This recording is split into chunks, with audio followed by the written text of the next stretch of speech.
Okay, welcome back to part 3 of the lecture on Romanticism. When we last left off, I was talking about Ang, and I think you could easily see Ang as kind of like the last vestiges of Neoclassicism. Like I said, he was a student of David, and so in a way he was part of this long tradition that goes all the way back to Poussin of French academicism and a French kind of interest in painting that is very tight and controlled.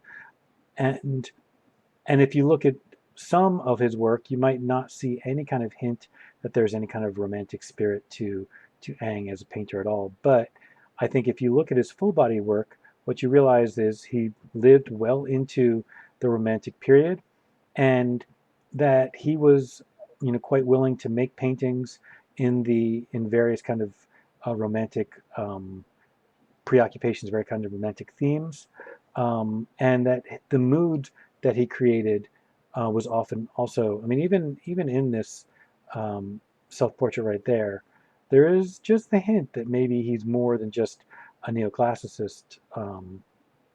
So he was definitely influenced, like I mentioned earlier, the style or style de troubadour, and he was definitely influenced and made works that were part of that. Um, and but a lot of his other paintings, that by the way, I believe right there is Poussin himself in this painting, the Apotheosis of Homer. And there's kind of like this an interest in the romantic and the ideal, the idealized past. Um, and he was definitely interested in the romantic ideals um, of kind of exoticism, looking to other cultures as kind of sources for interesting and exciting ideas for art,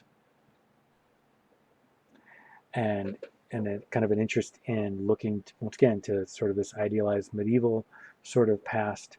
So as you look at this whole body of work, you can start to see that Ang was not wholly an opponent of Romanticism. He was certainly an opponent of the what he saw as the excesses of Delacroix, the loose brush handling, the willingness to deviate from careful drawing.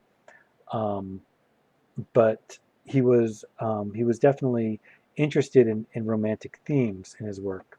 The other French artist that we should talk about is Géricault, who kind of was this this younger artist who, in some ways, was had a lot of the same potential and a lot of same interests as Delacroix, but maybe not quite as obsessed with really loose and calligraphic sort of paint handling. Um, but another thing about, so you could see Jericho as somewhat of a partially a romantic and partially a neoclassicist, but you could also see him as a proto-realist. And we already talked about these paintings in the last lecture, but I wanted you to see them again because I really do feel like they're gorgeous paintings, and I just love how much attention. All right, we're going to end there, and I'll get to the next. Well, maybe I'll continue. The dogs went crazy for a second, but they're all right.